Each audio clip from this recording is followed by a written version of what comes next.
myself again. But it's the only...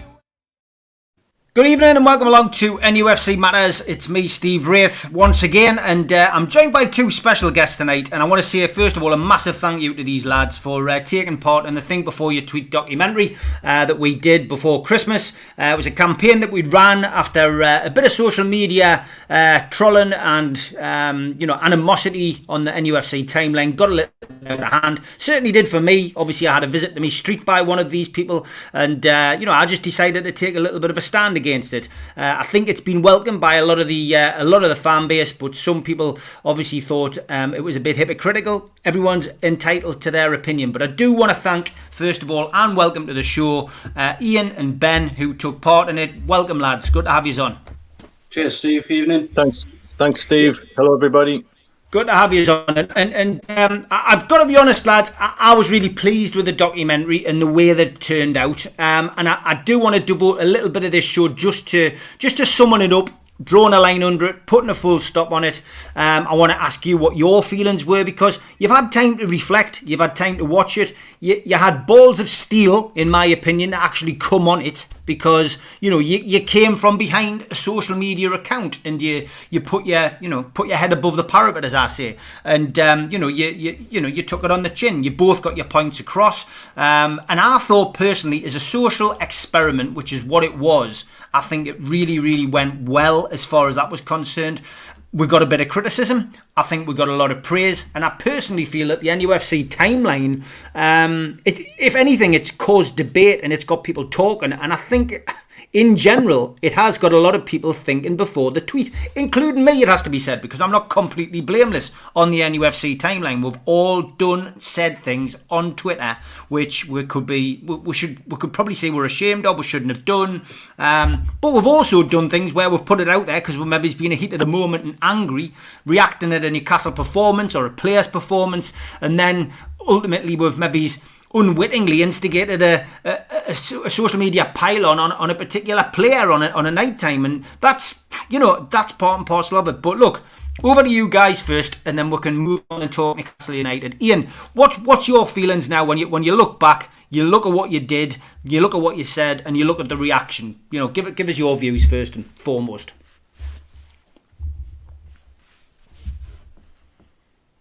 Ian? Oh, he's frozen. Ben, we'll come to you then. Same question to you, mate. Yeah, I thought it was a great experience, mate. Loved doing it. Feel like there was a good message behind it that we needed to get out at that specific time for yourself, myself, others. I think there's a lot of people was affected by certain things at that specific time, and I think there was things that needed saying, and I don't know. I feel like I agree with you what you were saying just before the show there, that there has been a change in the kind of the vibe and the mood and the dynamic of the NUFC hashtag recently.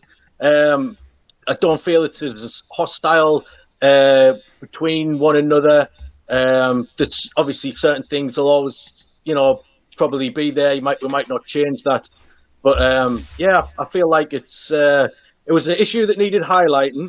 Yeah. We all did it, and ultimately we got the point across. And it appears, early days, but it appears to have made people, think before you tweet, and that was the idea behind it. So, that's my overall view on it. I thought it was a very positive experience, and I think even if it's just changed like one person's attitude. Which I'm sure it's changed more than that, but even if it just reached out to one person and they made them think, actually, I might, lay off that a bit, or it's just like made them think a bit more. Then ultimately, it's done its job, really. Yeah, there's a question for you straight away, Ben. Why is Burnsy called Burnsy? Right, that comes. I've had that nickname a lot of years. It came, I think it was in year 9 at school. Somebody said I looked like Mr. Burns from The Simpsons. Personally, I don't see it. You guys might. I don't see the resemblance, but excellent, as he would say. So that's where it came from. So I've had it best part of 20 years now, so might as well just stick with it.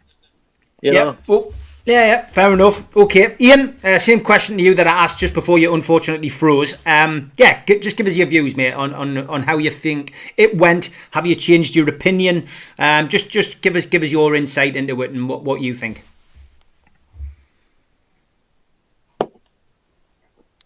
He's not having a great time with his internet. It's not going so well, is it, so far? It's not for him. It's unfortunate because sometimes I've just upgraded. there it is. I've just gone super fast. Yeah, Broadband. That's where it's at. Ian, can you hear us? Rafa Benitez is God, says, get Burnsy on regular. He's class. He's a Twitter legend. Dave Harrison, evening chaps. Cheers. Scott from the just says Durham Mags. We'll give Ian an opportunity to come back on. I'm sure he's capable of getting it sorted. It's a pity because just before we came on, it was spot on. Here we go again. Am I still there? Yes, you're still there. Right, Ian, go on. We can hear you. We can hear you, mate. Go on. You give us your answer before you freeze again. Ian. Oh. Frustrating. Can you see? Yeah. You guys have all frozen. On what's happened.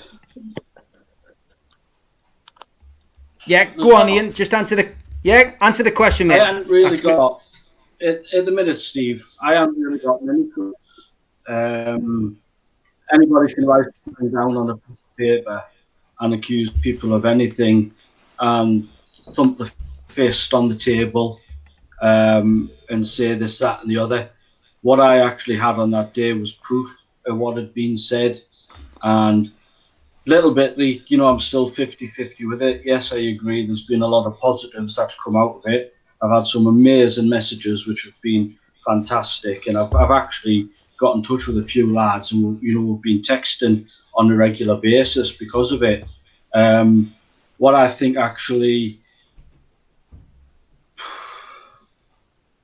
I don't know, Steve. To me, I'm still split. In all honesty, I appreciate why it was done, and I appreciate what was said and what happened. I just think a lot of accusations that were made, there was no substance, there was no proof. And what I was willing to have and had on that day was evidence. Whatever I said, I had evidence. So unfortunately for me, the backside of it was that none of the evidence was used on screen, and I hope you can appreciate that. But taken away from that, it has been a positive experience. The NUFC timeline on the club's own Twitter feed seems to have been a lot better.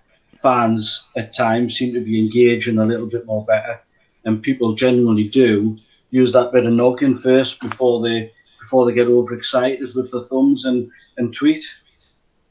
Yeah, look, that's all I really wanted to hear, because I think a bit of feedback I got was that, well, especially from young Adam Pearson, if you can follow his channel as well, he did say that on his review, if you want to call it that, on his video channel, he basically said that both the lads at the end of the video said it was a pointless exercise. Well, ultimately, I don't think it was, because it was a social experiment, and it was something which was done over lockdown.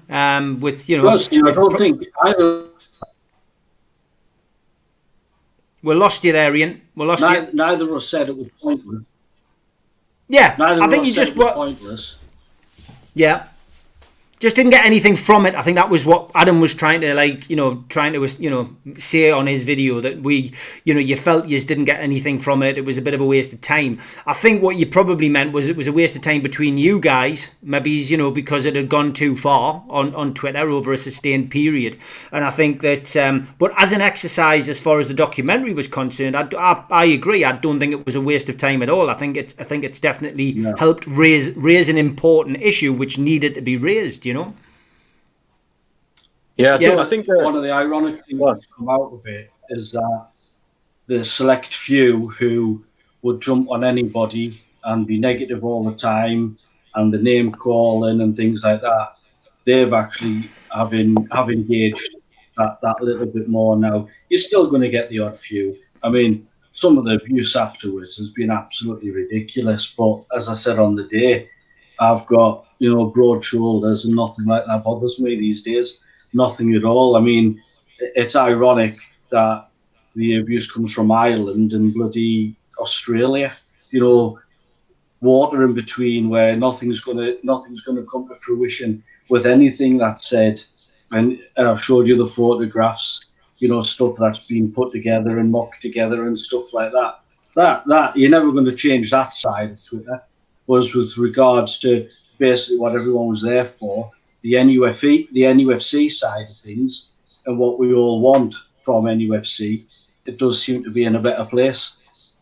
Okay, go on, Ben. You were going to say something, mate. I was just going to jump in and say, like, I found it quite surprising that basically people that had maybe said negative things in the past about us had a lot of messages from people saying, like, listen, we'd never heard you speak before. We didn't, understand where you're coming from in the past, and maybe we were a bit hasty with it. And literally the documentary made us think about it a bit more.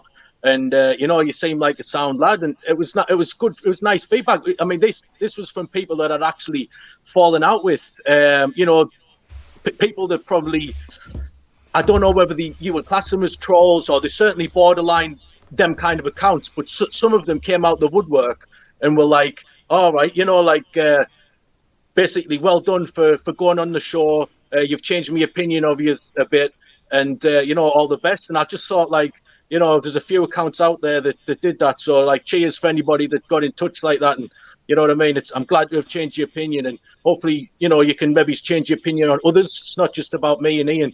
Do the same with other people. Give people a chance. And you might get to know them. You might get to like them. You know what I mean? It's like, just, don't be so hasty. Get to know people. We're all real people. It's a digital world, but we're all physical human beings behind it. You know what I mean? Behind the screen. Yeah. It made me look at myself. It made me look at myself a little bit. Working with you two guys on that, and working with Media Arts. A big thank you to them, and to Woody as well, who was sitting with you two guys as you were waiting to go on. But yeah, look, we all did it for free. It was just an idea, and obviously we put it out. We got it on Amazon Prime. It's raising money for a charity on there, which is great. And it wasn't monetized. It was done for free. We all did it for free, and it was a great idea. Great for you to take part. And I think it just remains as something which people can look back on and say, well, actually, that probably helped make a difference in a short space of time. I've interacted with other people. I've taken on accounts which I've fallen out with and spoken to them. I've unblocked people going into the new year. I've taken a different attitude towards it, and I've interacted with a few of these people who've been quite critical of me. I was doing it this morning with an account which there was an account which had helped write an article, and obviously we had the well publicised interview with the NCSL guy on at the weekend. It was great. Keith Patterson was superb, but there's obviously some people who don't really enjoy hearing themselves maybe criticised on podcasts, etc. But ultimately, as far as he was concerned, he came on to defend himself. He'd been accused of being a cult. He decided to use our channel as an opportunity to tongue-in-cheek hit back. Then that's upset the people who've written the article and said, look, we didn't write that article. We don't name you. We didn't say this. And it's become a little bit of a tit for tat thing this morning. And I've addressed it the way I should address it. I've just said, well, look, everyone knows I host the program. So I had a conversation with the guys online. Didn't get out of hand. We all had a conversation. We agreed to disagree on some stuff. And I think it's a positive thing because, again, it led to me being unblocked by a couple and me unblocking a couple. So, look, if we can keep it like that and we can communicate with people. Yeah, go on, Ian. How many block lists now then? Are you being rejected by quite a few? I haven't checked, mate. I probably unblocked about 200 people, mate.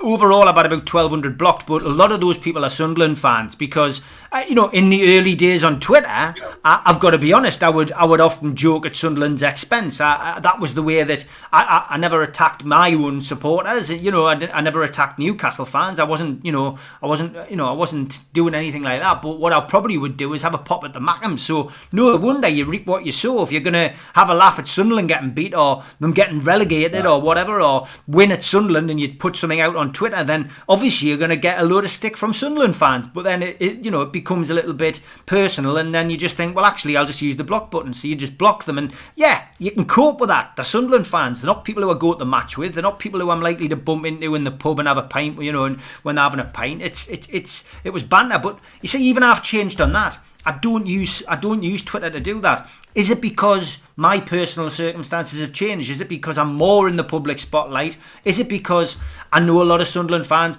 like to come to my events? Why should I? It's business suicide if we get back to doing events. There's probably a lot of people from Sunderland like to come and watch Bad Manners or The Jam or Big Country. What I don't want to do is upset potential customers by alienate them by being, for want of a better word, a dick on Twitter, about Sunderland football team.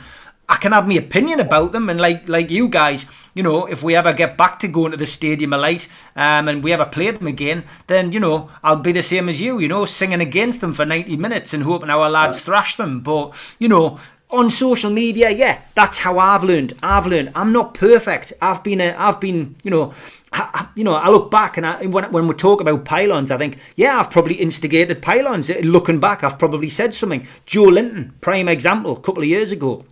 But when he signed, I'm completely critical of Joe Linton every week. I wasn't copying him in, but probably like Burnsy, I watched Ben's account quite a bit, since we did the programme. It wasn't somebody I really ever watched. I knew about Burnsy and the whole, hashtag, but not somebody I really watched a great deal. But then I watch him and I think, well, he's got an opinion and he speaks his mind, and I can see how you end up getting a bit of a reputation, but you're just just tweeting an app when you do that.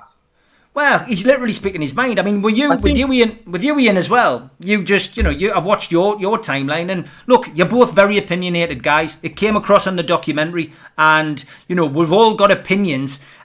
We all have to reap what we sow, I suppose, to a degree when we tweet whatever we tweet on Twitter. So if I'm putting something out there which is offensive to somebody, then obviously they're going to reply to me and have a pop back, and that's the thing. We're getting a couple what draws the line, though, Steve? Yeah, go on. What draws the line is when people turn up in your street. Yeah, and that's what prompted me. That's what prompted me to act, lads, as you know. That's bizarre behaviour, and that's stepping out from Twitter into the real world, and it's wrong. There was no reason for that to happen. Look, I genuinely don't think he meant any harm. But what happened was obviously the same person, as we know, left fairly threatening voicemails on Ian's phone, which again is unacceptable, and that really is still taking it from Twitter and social media and having a bit of banter, and that can get out of control, to ringing somebody and then to turning somebody's street. Now, from my perspective, that prompted me to act in the way that I would react, which is not to fight fire with fire. It's to come and do something about it and say, look, this has gone too far. Raise the awareness, you know what I mean? And put it out into the public domain and let the public know exactly what's going on. And the reaction for me has been good. And as I said, yeah. What happened after that? And I say a lot of people have asked what happened after that, and I think where we need to leave it with that point is he was arrested, he was cautioned, and we'll just say no more on that one now. Everybody knows what happened. We'll say no more. I know the kid who turned up my street. I've met him before, and look, I've got no malice against him for now for doing that. But what I will say is I'll thank him, because it ended up actually prompting me to do this and taking it to that level. And if we've managed to turn, if the three of us collectively with what we did has managed to turn some people's attentions to thinking before the tweet, I'm pleased we did it, lads. And I just, again, like I said at the top of the programme, thank you for taking part. No problem. It was great. I just jump in with one little point before we move on. I think it is important to think before you tweet as well, but at the same time, and I'll give you a little example here, it's also important that we kind of remember why we're on Twitter.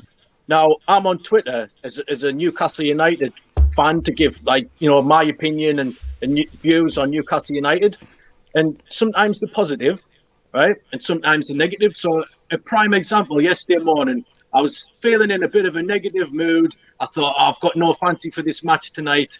But I'll probably watch it anyway, and I did. But before the match, I was saying things like, as soon as Arsenal score, turn your TVs off, lads and lasses. There's no point in watching it. We won't equalise. We certainly won't win. And somebody, it was a faceless account, funny enough, and they weren't particularly abusive, or they weren't. I wouldn't call them a troll, but he had one follower, and you kind of get the account I'm on about here. But basically, he said something like, "Why don't you go and piss off with your negative views and go and sulk elsewhere, apart from get off Twitter and go and do your sulking somewhere else." And I replied and basically just said, like, no, like, if I want to be positive, I'll be positive. And if I want to be negative, I'll be negative. And ultimately, that's the way it's been for 10 years on here for me. And I'm not gonna change in that sense. Yeah, I will definitely, think more, think about what I tweet. You know what I mean? But I'm not gonna dilute me kind of account in what I put out there. My personality, in a way, shines through on it, and I think that's a good thing in general. I would hope, and I just don't want to dilute it down so much that people forget that it's actually football Twitter. If I've got a negative opinion about a footballer, even on our own team, I'm going to say it. And I think you're right. We've got to be more careful how we word things. But I'm not just going to suddenly start kissing up all of our players and say, "Oh, they tried the best, and let's lay off Bruce a bit." No, I want Bruce out. I don't think Joe Elton's a good player, and so on and so forth. And I'll continue to say things like that. If that's how I feel, that's what I'll tweet. Yeah. So, just wanted to say that. Yeah. Lots of things coming in. Paul, this is a question you've probably got asked loads of times, Ben. Question for Ben: is he behind the Rafa Facts account? No, I am not. And still, we said we would leave it, and this brings us on to Ian. I seen your message to the account the other day. Someone sent me it, as people do, like to send DMs and keep us informed. And I laughed because you were messaging him, and it's whoever the lad is, it's not me. So all I can say is, like, I don't know, man. Just don't lay into that Rafa account thinking it's me, because it ain't me. It's not a bad account. I actually blocked them a while back. Because I felt they were I'm pro Rafa, but you can be like too far down the rabbit hole. You know what I mean? You've got to try and think he's gone now, and not everything's compared to Rafa. And it's not a bad account. I think it raises some very good points, actually. So, but it's not me. So, like I say, I've had numerous accounts over the years for various reasons, but never more than one at once. And I still stand by that. If it's me, it's me. But I ain't running multiple accounts, you know what I mean? So I'll never be able to put that to bed. But it's amazing how many people think that they know that, they're certain that this account's you, or they're certain that this account's you. And unless you actually sat next to that person, so basically my word means nothing here now, because for all you know, it is me. But it's not. Yeah. Okay. So, cans, lighten the mood a little bit, what cans will you both be having when the takeover's announced? Don't know. I have to buy some new ones, I think. But what's this I'm drinking at the minute? Twisted Tree vintage cider. I think you can say that. It's quite decent tipple. What about you, Ian? What will you be drinking? Newcastle Brown Ale. Newcastle Brown Ale on ice. Sure. In a schooner glass. Yeah. Okay. Good stuff. Right. Let's move on, lads. We'll park that. We'll park the bus. We might get a few more comments about it. I'm sure we will, and various other things. Let's talk about Newcastle. Ian, I'll come to you first, just in case your internet cuts out again. Yesterday we got knocked out the FA Cup. It was to be expected, I think. But I made the point on the live chat yesterday when we were watching the game that Newcastle over the last three fixtures, and they've been tough fixtures. We've had Liverpool, Leicester, and we've had Arsenal in the FA Cup. There's been a bit more effort there, Ian. Steve, I don't think anybody can doubt the effort from a good few of the players yesterday. I think Andy Carroll turning up is what with his passion, is what we wanted. It's what we need 11 players of. Whether we've got players that just don't have the ability, or whether we've just got a manager that the players don't want to work for. It's shocking, really. I think for us that are old enough to remember the Keegan days and the Robson days and being in the Gallagher end, dancing away, singing. I think we have been spoiled as Newcastle fans, but the last 13 years have been dross. The only hope we had was a little bit when Rafa came in, but I don't think anybody can put their hand on their heart and say that the football was entertaining football like it used to be. We used to turn up, we used to grab a point. Now again, is that because of the players that we can attract? I believe the players will work. We did work for Rafa, but these players we've got now, something's missing. We need to know whether it is the players that don't have the ability, whether it is the manager that can't get the players to play with that ability, or whether it is the players that simply don't want to work for Steve Bruce. Now, I cannot stand. I was almost ashamed. I share the same birthday as him, and his 60th, I was having my birthday nice and quiet. So Jesus Christ, I can't believe I share my birthday with that man. I want him out of that club more than out. I absolutely hate the bloke. But again, we're not going around circles. I've got a lot of feelings towards him. I wouldn't go all out swearing this, that, and the other, but that's just me. That's me. I wouldn't feed an NUFC timeline full of negativity. But the timeline yesterday was a bit more positive. It was, Andy Carroll played out of his skin. I think Isaac Hayden has done tremendously well. What a player he's turned out to be. I think you can put him in any position on the park and he will graft his you-know-what off. He's a cracking player. And again, he's one that turns up and gives 110% commitment. I'm just going to jump in here and say that I'd actually be worried about keeping Hayden in the future if the takeover doesn't happen. I think someone will snap him up this summer. Oh, he'll go. Newcastle do that all the time. Newcastle do that. Hand on my heart, I don't actually think ESM will play for us again. I don't think St. Max will pull the shirt on again. Yeah. I'd like to be proven wrong, but I do not think that he will pull the Newcastle United shirt on again and play for us if this takeover doesn't happen. Yeah, okay. Ben, what about you? I mean, it's been a tough Christmas. Christmas is always hard. The amount of fixtures that we'll have over the festive period is the same as everybody else, but it's difficult. It's been extra pressure on Steve Bruce, I suppose, because of the COVID outbreak. ASM obviously going to France. Lascelles, he's captain, obviously sidelined as well. Rumours, and I have to insist, it's rumours at the minute that potentially Wilson and Shelby are now obviously, laid down with COVID. It's not been announced that, but that's become a rather strong rumour. Hence them not being available yesterday. If that's true, again, it's more pressure on Bruce. But the festive period and the fixtures are, they're thick and fast, and we got a real stinker this year. But the lads turned up, and if they can take that into Tuesday night's game, you'd have to say Newcastle are favourites. Yeah, I think I thought we played really well in spells yesterday. I mean, maybe that's just like having low standards from previous, months gone by where it's been utter dross. But yesterday I felt, Carroll did it was like an old school. I mean, he still missed 2 gilt-edge chances there, but it was like an old school centre forward performance, and I think he was unlucky. But just in general, I feel like our squad. A lot of it is Bruce. I don't believe he's a master tactician by any means. I don't think he has the skills that other managers have, but I still feel like we lack players, especially in an attacking sense. I mean, whether they're injured or we just don't have them at the club, we never seem to have any options available up front. It's always Almiron and Joe and Wilson or Carroll. Where's the rest? The other teams have 6 or 7 or 8 attacking players they can mix and match. We've just got the same ones, and if it doesn't work, well, who do you bring in? Do you know what I mean? There's no one else. Fraser's been injured.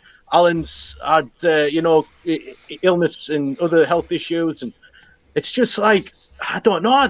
Hopefully we have enough in the tank to get through with the next few weeks and kick on a bit. But there's still some hellish fixtures coming up. And I tell you what, I wouldn't like to be on here on Tuesday night. I probably will be, but if it doesn't go well, you're on about toxicity on this hashtag. It's going to blow up on Tuesday. Like if we don't win, and I don't even think a draw suffice. He's got to get a victory, or it's gonna. I don't know what's going to happen. I know what should happen. He should walk, but or be pushed. You know what I mean? But he's not gonna go anywhere though, is he? Because obviously there's a takeover, still in the background. It seems because of what's happening in, the Far East. We seem to be getting somewhere with this. There's certainly, especially after we had Keith on the other day, there's a lot more positivity in the fan base. I think Keith's obviously involved in a legal battle with the Premier League, and Nick DeMarco is at the match yesterday, and obviously tweeted that he'd had a meeting with NUFC. So the positivity is it's drip feeding into the fan base, and whether people like it or not, this PIF takeover is still a real possibility, and that in itself will mean, I think, that there won't be a movement in Steve Bruce's managerial position. If he was in the bottom, if he was rock bottom without a win like Sheffield United, I think he would have to make a judgment. He would have to make a call. But as long as Newcastle are out of that bottom three, I can't see it happening, Ben. That's the thing. I mean, we are at the minute, but in a couple of weeks, I'm telling you now, don't be fooled. I still think it's a false position what we're in. I think we've been very lucky, and unless he does get a couple of wins and we get into past the 20-point mark, you look at some of them teams that could easily creep up, like Brighton and Fulham. We're really not that far away from being in. We're a win and a draw away from a team getting basically right behind us, and it's a scary thought, basically. Oh, it is. Yeah, we've got Sheffield United in on Tuesday night. I mean, I keep calling it a 6-pointer. People say, well, it's not a 6-pointer because Newcastle are 15th and Sheffield United are bottom and haven't won a game. But I think you might get where I'm coming from. You've supported Newcastle a long time, and it is a 6-pointer because Newcastle, whether people like it or not, are getting dragged into the relegation battle on form alone, and they're playing the team that's rock bottom. And if Sheffield United win, it's the equivalent of winning. Getting a couple of good wins, really, isn't it? And it jettisons them. It gives them a start. Obviously, me living down here, I've got a mate who works at Sheffield United Football Club, and I find out tomorrow.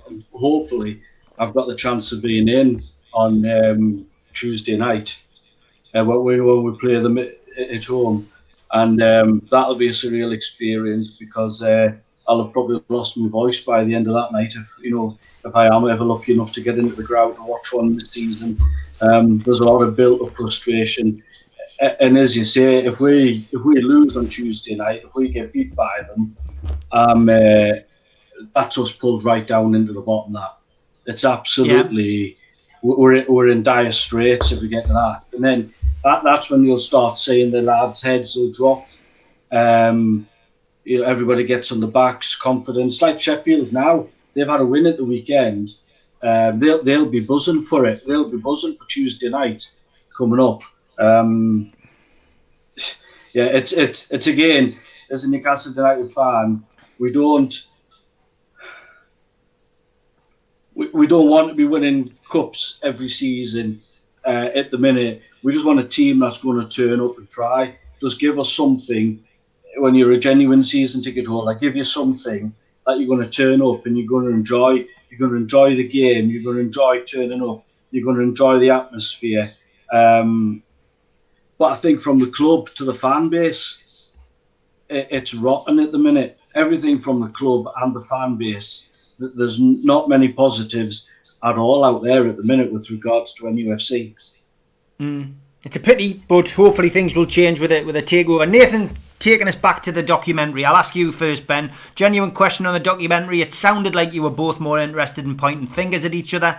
On reflection, do you take any ownership and responsibility for the feud? Yeah, I said that. That's why I went on. Go on. Yeah, okay. Simple answer from you then, Ian. Ben? To a degree, we've all got any wrongdoings that any one of us has done. I think we have to hold our hands up, and that was always the idea behind it. I still think it's slightly different. I think we've got slightly different opinion on it, but we can. I'm willing to move on. You know what I mean? But I feel like I don't know if Ian truly is. You know, I feel like there was fingers pointed, but I'm willing to move on. You know, we're on here on a show together now and talking football, and you know, it's like there's bigger things in life. You know what I mean? So, I think I'm willing to move on, but I think I've got questions here that unfortunately weren't answered on the day. The refusal to answer the questions, and that's why I partly started to switch off in a way. I've come to get some answers. I wasn't getting any answers. So what's the point in being here? Well, likewise, like I said, I mean, I feel like my points were valid too. At very least, I was hoping to get an apology off you, and it never came. Or even just like a hint of remorse. So it's hard you've got to understand, it's hard for me when someone, despite what you say about the evidence and such, I have got the evidence. I just didn't bring it all, you know, on my phone and show Steve. And, you know, you've got the screenshots. I've got the screenshots. It's gone on years. You know, I've only got a hard drive. I think I better move into the middle, lads. I've only got a hard drive. At the end of the day, it's like, you know, it's things were said. This is why we're probably never going to ever be able to sort this out. I believe I'm owed an apology or some kind of, you know, at least show a bit of remorse and a bit of empathy. But I've never seen that, and I don't think I ever will. So I can't. Can you see that up there? Yeah, that's a pig flying. Oh God! Look, we started off nicely. We don't want to go back down that road. On your lens, lad. I don't feel comfortable being here anyway, lads. I'm going back across there. I hope that answered your question, Nathan. Dave Harrison says, I see once again Steve Bruce's praise Sheffield United, saying they're a good team. How sick of this constant praise for the opposition are you all? It just angers me so much. Ian, he does seem in every pre-match conference big up the opposition. We're playing Sheffield United, for God's sake. They haven't won a Premier League game. Why does he do that? Have you seen the lower leagues, Crawley's manager and things today? The passionate briefing he gave, and he's turn up, and you know they'll give anybody a game, and you know he's not scared of anybody. He'll put a team out on the pitch that'll give a good go, and if he knows his lads have done the best, come 90 minutes at the end of it. Steve Bruce puts 11 players on the pitch, him on the side, keeps his fingers crossed, blows smoke up the opposition, gives them the confidence that they're going to get 3 points against us. Yeah, that's what he does, didn't he, Ben? I mean, he does. You know, this is the thing. Like Ian, you know, we do have points we agree on. I agree with you there, man. He doesn't. The thing what a manager should be, right? He should be inspirational. Say that again. I'm going to record it. I'll get it on as well. Sometimes we do agree. No, but you're right in what you say.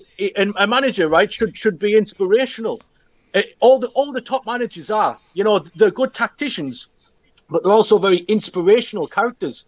You look at him, and obviously I'm not a Premier League footballer, but I wouldn't be inspired by him. I wouldn't flog me guts out week in, week out for him.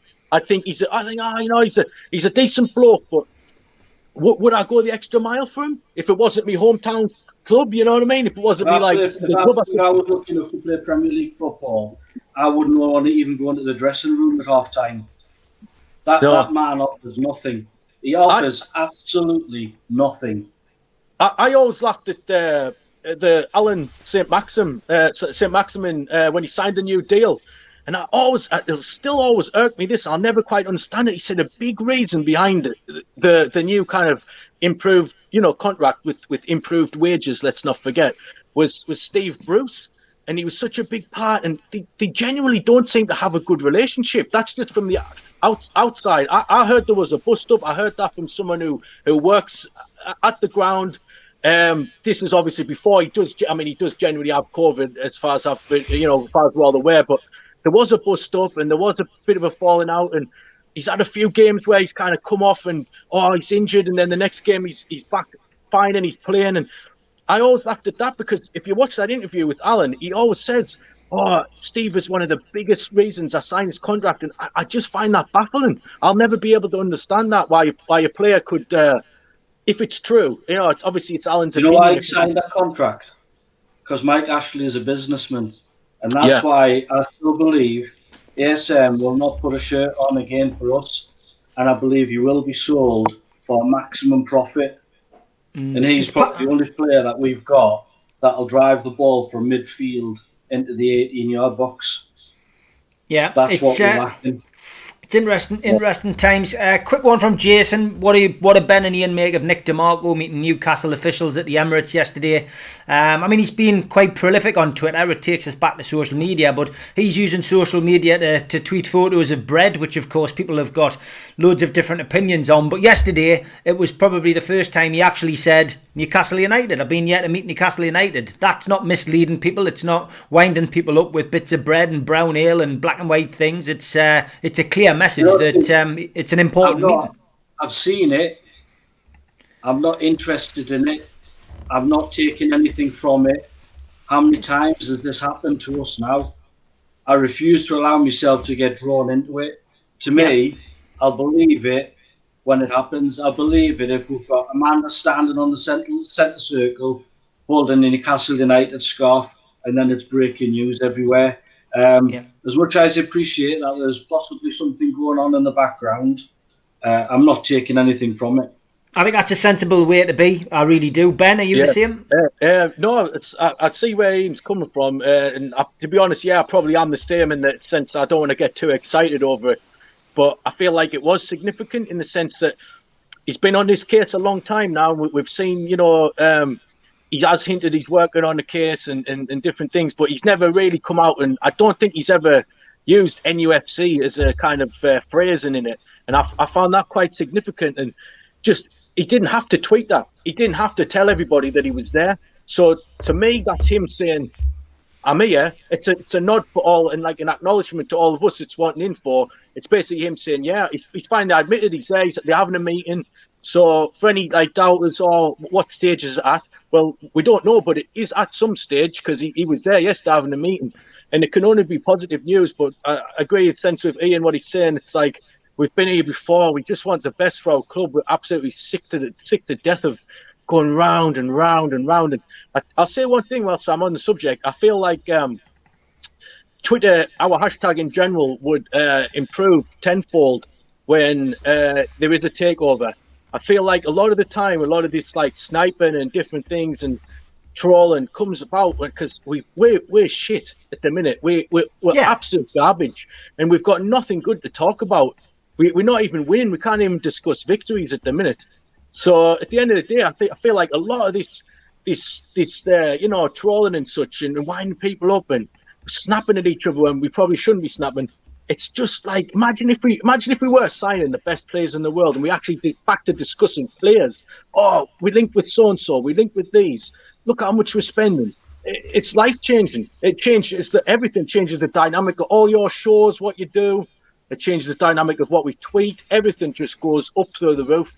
And a lot of that comes down, as you say, like down to the fact that Newcastle, aren't playing well. Exactly, you're right. Plus COVID, people are stuck at home and people are spending more time on social media and apps because that's all they've got to really get them through the day. We couldn't have picked a worse time for Newcastle United to be linked with a takeover to become the richest club in the world. We couldn't have picked a worse time. And the fact that it's dragged on, since January 2020 and the pandemic and lockdown and that started in March 2020. Wow, you just couldn't have. It's typical Newcastle United. It really is. It'll finish when. Of course, it could only happen to us. Got 15 minutes left. I want to try and get through as many questions as I can. Gary Hannon says, good evening, guys. About Newcastle United, the new 18-year-old footballer who played his first game. What do you think of him? Of course, he's talking about Elliot Anderson. I was over the moon to see that yesterday. I've got to be honest. I was very rare, as Ben saying, do a smile about Newcastle United. But I smiled when I saw him come on. Geordie lad, North Shields, and he didn't look out of place, Ben. No. He didn't. He just looked the part, didn't he? Definitely looks like he's got something about him, and he's just turned 18 a couple of months back there, and his first touch was good. He had a neat kind of touch and a turn, and I feel like he was better than Big Joe when he came off, and I feel like he's exactly what we need. He's like a little dynamic player, and I think there's I don't know. Like I say, I don't know if he's going to play out wide or in eventually he'll be more central player. But there's elements of Ross Barkley to his game, and it's funny because he's got a look about Barkley to him too. Like I don't know if it's the fringe or the face, but it's kind of it's the same stature, same height, and it's like he looks like quite diminutive, but he looks like he could be a world beater. Like if he if he gets going, like Yeah, so, definitely. Would you play him on Tuesday against Sheffield United? I don't think you will, but would you? Would you? I would. I would drop Joe, and I said the other day I would play. I'd see how Wilson is, but maybe if Wilson's not fit, start Gale and have maybe he's a 3 behind him or something like that of Almiron and Anderson and maybe Fraser because he's been in training a good week and a bit now. So I would maybe give him a start if he's fit enough as well, and just. You've got 3 little diminutive players, and then Gale trying to finish off the chances. And I don't know who else we play. To be honest, we ain't got many options, have we? So I think with Anderson, he's a young lad who's not just turning up for the paycheck. He's a young lad that's proud to wear that crest on his shirt, and he'll go out there, he'll give 110% performance on that pitch, and I'm sure if we manage to keep him, he'll do good things under a better coach. Yeah. Darlow or Dubravka? Just a one-word answer from you, lads. Darlow. Yeah, Dubravka. Great to see him back last night, but you can't drop Darlow at the minute. He's playing really, really well. You know what I mean? Darren's saying it was reported that Amanda Staveley was at the meeting too. If she was, fantastic. Look, just let Steve got her put off. I'm just saying though, from our perspective, Amanda was, at that Liverpool game in 2017. She saw Newcastle United at its best. She saw 1-1. She saw Rafa. She saw 52,000 Newcastle fans. That's what made her want to buy the club. The 2 hours that I had with her that day, I'm telling you now, she bought into the whole history of Newcastle United. It was difficult filling that 2 hours and getting everything in, but we covered every single step of things that were important. And I think I used the word sleeping giant 3 times. But look, I'm telling you now, that's the right person to get involved at Newcastle United. And with PIF's money, the Rubens money, and Staveley's money, and the people that they will bring in, Newcastle United will be on such a better footing. And it'll be exciting times, but we need to get it across the line. That's the big thing. I was just going to say there a thing. What I've always kind of realised as well is that rich people are used to having. Well, let's say they're not used to having the word no said to them, and that goes for all parties involved, Amanda and the Rubens, and certainly any Saudi links there. These guys haven't spent the last 10, 20, 30 years having people saying no to them. So I think it makes them even more determined. I would guess so. That even if this does fail, she's tried twice, she'll probably try a third time through another means. I don't know the woman. But I don't think she'll give up from what I've seen. So, no, definitely not. And I mean, look, they need PIF's money. I've heard a lot of people saying that, Amanda and the Rubens should put the money in. But, PIF, man, takes it to a different level. And I think the massive thing, and I've said this all along, is that, Mike Ashley wants to sell the club now. And he wants to sell the club to them. And he will do everything he can. And the big thing is, you say that rich people aren't used to being told no and not getting their own way. That stands doubly right for Mike Ashley, because Mike Ashley's, he doesn't like being told no at all, and he'll fight tooth and nail to get this done. There's no there's no doubt about that. Jason asks, getting back to Twitter, he just says, would Ian and Ben ever consider coming off Twitter, or are they addicted to it? I mean, social media can be addictive. I know, Ian, you've had a bit of a break at times. I could come off tomorrow. Yeah, you could come off tomorrow. Ben, what about you? I mean, is it something, is it an addiction? It's enjoyable when it's going well. It probably is addictive, yeah. I think that's not just for our hashtag. That's for the app as a whole. You look at there's loads of hashtags on there, hundreds, thousands, and we're just a tiny part of it.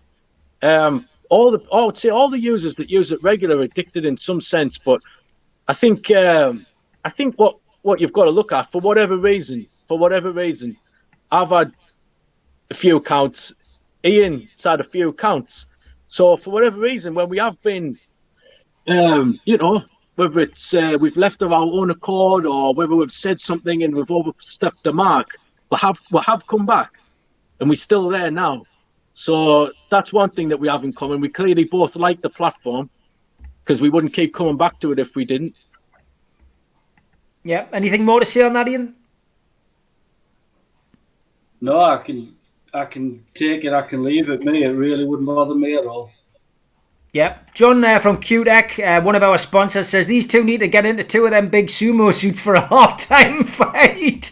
That would be a classic, actually. Do it for the food bank. Big shout out to qdecshop.co.uk. We've got a special competition which we're going to announce at the end of the week with them. He's made a very kind suggestion, so we will be taking him up on that. And our main sponsor this month, I don't think it'll interest you two guys, but you both obviously like it, Tipple. The world's first alcohol-free distillery, oldcoachhousedistillery.co.uk. Visit their website and enter code OCHD to claim your introductory 10% discount and get the most out of your Mindful Dry January Gin-esque is the bottle that you can see there, and very nice by all accounts. The food bank t-shirt, which is the Malcolm Who Let the Dogs Out t-shirt, is currently standing at £100. All proceeds from that go to the food bank. You've got till Monday night to bid for that. Just look at Steve Wraith on Twitter, and it's a pinned tweet, so you can bid underneath if you want to be the proud owner of that.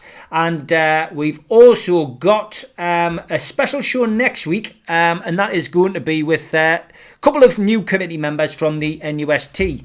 Obviously, you've got nufctrust.co.uk. You can read a little bit about them if it's the first time you've heard of them. We've got a couple of committee members coming on, taking your questions. So if you've got any questions for the trust, they will be advertising the flyer. You can post them on their Twitter account, and you can also do the same on mine. I'll stick something up later this week. So I'm looking forward to that because obviously I was part of the trust. I'm still a member, and I'm sure, as always, people will have lots and lots of questions for them. You know, I'm a lifetime member of the trust, and with what happened before the show, there was some questions raised, and the point I was trying to address was, why should it take one fan or a small group to do everything that has been done when we have a trust? Why aren't the trust doing exactly what Keith's doing? I don't know half of the stuff that the trust are doing. They're the voice for the fans. They should be driving that. Is it because the trust want to stay out of the negative side of things? I think sometimes it's driven by politics. Running side by side with the trust, and there's a huge element of untrust with the trust, if you know what I mean. At the minute, there's a lot of negativity. Yeah, no, there is. I think sometimes a lot of it has to be what guidelines you have to follow being a trust. Having been on the trust board, I can categorically say that, and there'll be things that the trust can do and things that the trust can't do. And you're quite right; they've aligned with certain other groups. It's like politics, isn't it? You have the people who can get away with doing things, who align themselves to a particular party, but can go off and do the rabble rousing, if you like. It's the same in football circles, and I think that's the way that the trust play it. But yeah. Should people who are the Magpie Group be NUST, on the board of NUST? Again, that's a question we're going to ask next week. Look, we're going to dedicate a full hour to it next week. I think that's a question which you could quite happily ask. Text me the questions, Ian. I'll ask the questions for you. There'll be a lot of interest in that next week. I think a lot of people will want to get the questions answered, so I'll certainly put yours to it. Nathan asks, Ben, thanks for the honest answer. He asked the question earlier about you guys and you know what's gone on between you. He just said, we saw on Twitter there's been some back and forth between you both after the documentary. Are you going to agree a ceasefire tonight, he says? I mean, all I can say is I agreed to ceasefire when we met in the pub, so it still stands. Let's just move on. Like I say, I always try to make the point of there is one thing that does unite and kind of bring me and Ian together in such a way that it's Newcastle United. We're both fans. We'll always have that in common, and you know we might not have other things in common, but you know I'm not.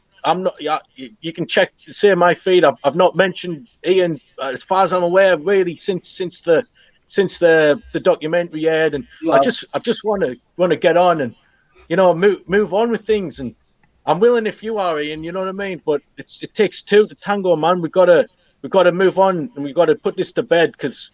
Say we don't have to agree. It's not about agreeing, man. You know what I mean? It's just about. No. One of the points I wanted to address is one of the people that you kind of like and retweet and all this crap. And I've seen him put a couple of questions across the bottom. There's Mark Byers, right? Mark Byers was well known for his homophobic tweets. Allegedly.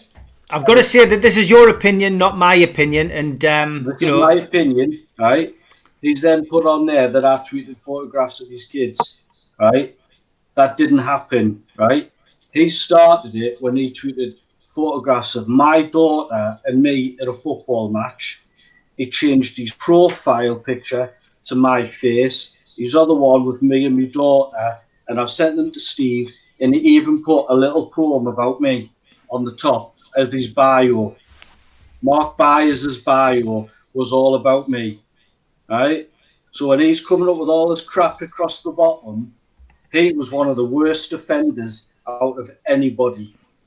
Another one who lives on the other side of the world. He makes me sick, the crap he's come out with, and he was one of the worst people that has got something that is wrong with NUFC Twitter. He should be ashamed of himself. Mark's obviously messaged back saying he's lying through his back teeth and done exactly what he did to me. Look, I think we'll leave that there. We don't need any more negativity. We've coming towards the end of the show. There's no negativity. I just when the points were coming across the bottom, I just had to get my point across. Well, that's fair enough. And Mark's put his point across. You put your point across, and I think you take that away from the show. Ian, yeah, go on, Ben. We'll still have. I can't change your opinion on Mark, and obviously there's people that you like, and you know, like kind of befriended on either that maybe I don't like either. So it doesn't matter that we associate with other accounts that we don't get on with. That's, you know what I mean. We can still put our differences aside. I'd say that doesn't have really anything to do with me. You know what I mean. And likewise, you know, anybody that I kind of that you kind of, you know, engage with, I wouldn't take that personally either. But like I say, just the main thing is we get this takeover pushed through, and hopefully, like I say, it will unite the fan base to a level what we've not seen for years. It's kind of bubbling away, and I think when it does go through, I think all things like this will be pushed to the back burner. We'll be talking about players, what we're going to sign, and money that we're going to spend, and you know, games we're going to win, and essentially, if it does happen, we'd be the richest club, hopefully, in the world. You know, owner-wise. That's not up for debate. It would be. It's not saying we'd spend the most, but we'd probably have the richest owners. So, and I don't think anybody can deny you couldn't want for a better club than Newcastle United when you've got 52,000 Geordies inside that stadium. The stadium's rocking, and we've got the football back that we just crave. Yeah, I agree. Yeah, you know what, lads? It's been an absolute pleasure to have you both on, and I've really got to know you, a little bit better through text messages and through social media. I know, a bit of reluctance at first to do the documentary, then you did it, and a bit of reluctance maybe to even do this show, but I'm glad we did it because I think it just draws a line under it, it puts a full stop to it. We've heard as well how passionate you both are about Newcastle United. You're more than welcome to come on the show at any time as well, because I really enjoyed listening to you guys and our show. I've got The community Newcastle were United crest tattooed on my leg, and I'm flipping trying my best to scrub it out at the minute. I'm embarrassed to have it, but hopefully one day that pride will be back, and I'll have a club that I'm proud of again. Never be embarrassed, mate. Look, the club will always be there, and I've said this all along. It'll be there long after Mike Ashley goes. At the moment, we need Mike Ashley involved with the club to get this takeover through. From our perspective, it's imperative that he continues in the same vein that he is and parks his tanks on the Premier League's lawn and gets this deal done and pushes it through, because he's the one who's got the chance of getting this sorted. By putting the pressure on the Premier League as the seller, he has a right to complain about this not being allowed to go through, especially when you see the likes of Burnley getting taken over with that kind of takeover that's gone through is ludicrous. So look, Paul Oxley's asking, is this going to be like the Rocky trilogy? No, it's not, Paul. That's it. Look, that's it. I'm retired. It's retired, yeah. Listen, it'd be good to get you on one of the shows though. Burnsy, if you ever fancy, I know you said when we first met as well, you'd love to do the match show. It'd be good to get both of you on one of them at one stage. I might do it. Like I say, I've stayed off the shows, not because I'm not a fan, just because I've got such like a busy family and work life. But if I can fit it in, I'll pop on again. Yeah. Be good to have you on, lads, and thanks for as I say, I've said it a couple of times now, but thanks for doing it. Honestly, it's been an absolute pleasure, and I think it's cleared it up. And I think this show's a good one to play the thing before your tweet video for the last time, because it was a campaign, as I say, which we started in December. The lads have been a massive part of it, and they've helped us massively. Lads, go and get a beer. Take care. Good night. Right, cheers.